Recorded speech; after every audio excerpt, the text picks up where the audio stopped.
In the dark hours just past midnight on July 30th, 1945, while World War II was still raging on, the American heavy cruiser USS Indianapolis came under deadly attack by a Japanese submarine. The Indianapolis had just under 1,200 crew members on board, but roughly 300 of them were killed instantly when two enemy torpedoes slammed directly into the ship. Around 900 soldiers managed to survive that initial strike, but what they faced next was even more horrifying than the sinking itself. The loss of the Indianapolis became the second deadliest disaster in the history of the U.S. Navy, surpassed only by the sinking of the battleship Arizona during the Pearl Harbor attack in December 1941. Today, we're going to dive into why the Japanese military succeeded in sinking the Indianapolis, why it took so long for rescue to arrive, what drove the survivors to envy their fallen comrades, and how they fought to stay alive as sharks began to circle. Welcome everyone, and thank you for tuning into our channel. Alright then, let's get started.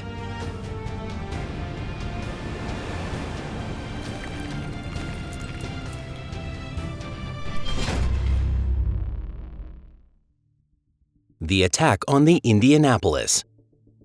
On the fateful night stretching from July 29th to July 30th, 1945, the Indianapolis was sailing through international waters, right around the halfway point between Guam and the Philippines.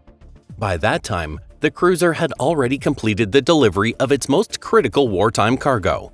And yet, despite the captain's request, no destroyers equipped with sonar for detecting submarines were assigned to escort the vessel. So, why was the ship left so vulnerable? As it turns out, the cargo the cruiser had just delivered to the U.S. Army Air Force's base on Tinian Island included a massive load of enriched uranium and crucial components for an atomic bomb. Because the shipment was so vitally important, the command made sure that the cruiser's presence didn't draw too much attention. That part of the mission went exactly as planned, and the atomic bomb parts were safely delivered to their destination. But everything that happened to the Indianapolis after that point can only be described as an unthinkable tragedy. According to first-hand accounts from sailors who lived through it, at exactly 12:15 a.m. local time, the Indianapolis was struck by torpedoes fired from a Japanese Navy submarine. While the ship's route had been considered relatively safe, the possibility of a submarine attack was never completely off the table. And, tragically, that exact nightmare scenario played out. More specifically, it was a Japanese Type B-3 submarine, the I-58, that launched the deadly torpedoes at the Indianapolis. From the Japanese perspective, the mission was an overwhelming success. In just 12 minutes, the Indianapolis was completely swallowed by the sea, taking with it a quarter of her crew as the ship disappeared beneath the waves. The rest of the crew who had survived the explosions were left drifting in the open ocean. Many had leapt into the water and escaped the ship as it was rapidly sinking. But, horrifyingly, the cruiser was still in motion as it went down. The ship's propellers were still spinning, and some of the sailors were pulled in and shredded by the blades. Even so, a large number of them managed to swim away from the doomed vessel, despite the terrifying danger. But because the ship had kept moving forward while sinking, the survivors were scattered far apart from one another. Those who were still alive at that point found themselves floating alone in the vastness of the open sea, with no ship left to cling to. Many didn't have time to grab a life jacket, so they were left bobbing in the water with nothing to keep them afloat. They had no food to eat and, worst of all, no drinking water to stay alive. But what was waiting for them was far worse than going without breakfast or missing a cup of coffee. Because, to put it bluntly, they became the breakfast. But before we get to that nightmare, let's go back and walk through exactly how this all unfolded. Why the rescue took so long. Before the Indianapolis fully sank, it did manage to send out a distress signal, and that message was received by at least 3 different military bases. Those bases were located on Leyte Island, Guam, and Mindanao. With that, it seemed like help would arrive in a matter of hours, maybe a day at most. But that's not what happened. As time passed, not a single person took action to begin a rescue mission for the crew of the Indianapolis. So, what went wrong? There were actually several factors behind the devastating delay. The first reason was a general distrust of incoming distress signals. Out of the 3 bases that clearly received the SOS from the Indianapolis, 2 of them had officers who believed the message was fake, just a Japanese trick. At those 2 locations, the commanders deliberately made the call to ignore the signal and take no action at all. As for the 3rd base, the situation became controversial. The officer on duty was later accused of being drunk when the distress call came in. While this was disputed, the critical message was never passed on, and no one else even got the chance to verify it. The second reason was that the signal itself ended up disappearing. Aside from the 3 bases we just mentioned, no one knows how many other stations may have picked up the distress call. That's because the system in place back then for logging and relaying such signals was deeply flawed and unreliable. It's possible the documents never got passed to the next department in time, or maybe they were just mishandled during storage. It's even possible the records were completely lost or thrown out, meaning the alert never reached anyone who could have responded. The third reason, once again, ties back to the fact that the Indianapolis had been operating under strict secrecy. That secrecy definitely helped ensure the atomic bomb components were safely delivered to the base without interference. But because of that same secrecy, the Indianapolis wasn't included on the Navy's list of high-priority ships that needed to be closely monitored.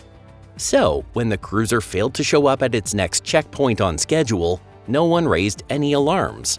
If the ship hadn't been classified, even without a distress call, a search mission would likely have been launched right away. The lack of an escort was also a result of the mission being kept under wraps, and that too played a part in how this tragedy unfolded. All of these failures combined meant that the survivors of the Indianapolis ended up spending far more time in the water than they should have, which drastically increased the number of lives lost. Well, they waited for rescue. And so, in the early hours after midnight on July 30th, the crew of the Indianapolis found themselves drifting helplessly in open ocean, roughly 500 nautical miles, about 575 miles, from the nearest islands or bases. Around that time of year, water temperatures in the region hovered between 81 and 84 degrees Fahrenheit at night, while the air ranged from 75 to 81 degrees. Those temperatures might sound perfect for a beach trip or a casual swim, but when you're submerged for hours on end, they become dangerously far from ideal. During the night, the men suffered from hypothermia, and under the scorching tropical sun during the day, they were tortured by heat stroke and blistering sunburn. The lack of fresh drinking water made their situation even worse, though the occasional bursts of tropical rain gave them brief moments of relief. A lucky handful managed to climb onto one of the very few life rafts that were floating nearby after the ship went under. Life jackets, much like the rafts, were in painfully short supply. Because of the ocean's relentless swells, many sailors struggled to stay afloat and endured agonizing conditions. Some even swallowed diesel fuel that had leaked onto the surface of the water. For those who were already badly wounded, this environment was often fatal, but the waves weren't the only thing killing them. As time passed, the shortage of life jackets began to resolve itself in the most heartbreaking way imaginable. After all, only the living need life jackets, and there were fewer and fewer of them with each passing hour. Eventually, sharks caught the scent of blood in the water and began circling the exhausted, terrified men.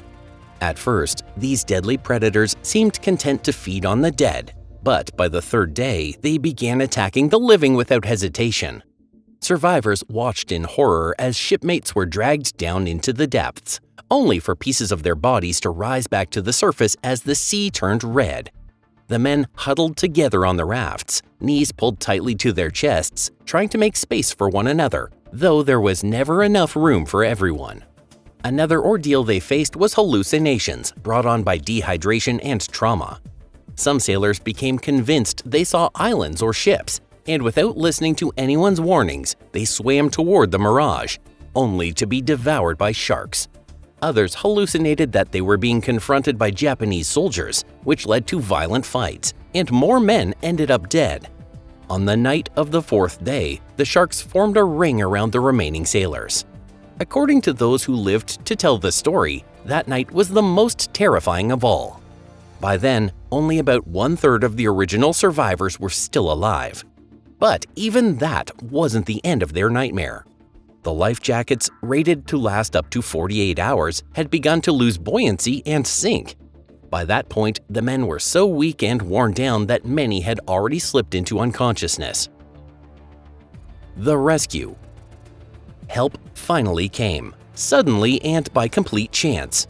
It all started when an American bomber, out on a routine patrol flight over the ocean, happened to pass through the area. The pilot was dealing with a malfunction on board, and that delay led him to spot people floating in the water below, prompting an urgent call for rescue. The first to arrive was an amphibious aircraft, which managed to pull around 50 survivors from the sea. Some were even laid out on the wings of the plane, because the rescuers were determined to give those utterly exhausted men something solid to hold on to.